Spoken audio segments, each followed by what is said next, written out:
Well, every week Panasonic gets closer to opening the EV battery plant in DeSoto. We bring you a story about the topic, and some include the area's history with the Sunflower Army ammunition plant. A big piece of that history are the thousands of women who work there over time. KSHB 41 News reporter Olivia Acree is introducing us to one. Olivia? Hey, good morning. Well, one Johnson County woman held a title that no other woman ever did because of her work at the Sunflower Army ammunition plant. Now she's reflecting back on how a small part of her life story opened the door for many women to come.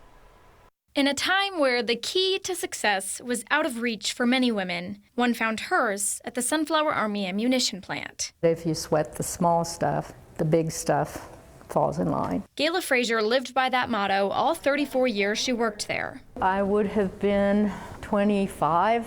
I still feel that way inside, unfortunately. From the home front war efforts of the 1930s, filling in where men had left to go overseas and fight, to the third wave feminist movement in the 90s. Women did some of the detail work. They considered women to be so much better. There were women at work at the Sunflower Army ammunition plant, but still, they came across doors that were locked. Could not work more than 10 hours a day.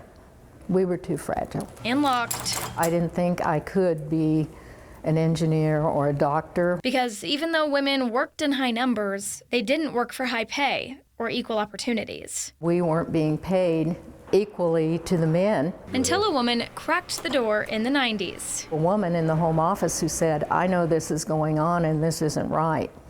And so all of us got a lump sum increase and got brought up equal in salary to the men. Around that time, Frazier busted that door wide open. I would have never thought about being plant manager. Around that time, everything fell in line. But women now don't have to think that way. Frazier became the first and only female plant manager throughout its entire history in Johnson County. Now, decades after the plant closed, she still wears that key proudly around her neck. I just think they could do anything. So it's hard to say exactly how many women worked at Sunflower, but Frazier did tell me that when they packed up to leave in the early 2000s, they sent 42,000 personnel files to their home office. So it's obvious the impact there went beyond that of equal opportunities for women, but how much the county grew from having an employer that size. And now Panasonic is taking its place when they will have around 4,000 employees.